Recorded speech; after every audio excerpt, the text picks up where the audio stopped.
Hello, and welcome to this mini lesson on common mistakes made by English learners from different countries. In this episode, we look at the forms of modal verbs. Ready? Here we go.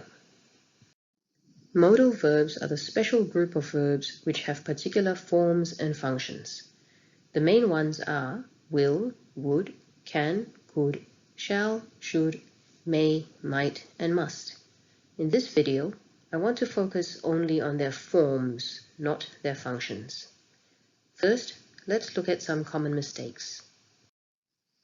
In both writing and speaking, I often have students giving me combinations like these: would gave, must to give, can giving, should given, which are all incorrect forms of modal verbs.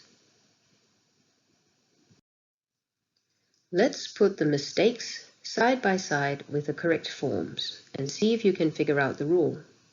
To keep it simple, we'll just use the modal would and the verb give.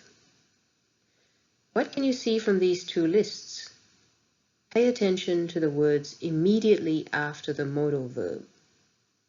In the correct list, you can see that all of them are in the base form or original form.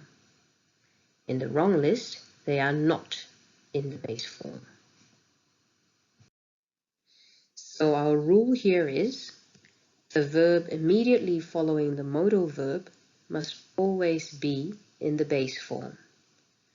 This rule is very simple, but clearly just the beginning of a much bigger picture. The form of a verb is much easier to learn than its function. How or when to use each modal verb and how or when to use each tense are big questions that need time and patience to learn. As I always say to my students, one step at a time. That's all for now. Until the next video.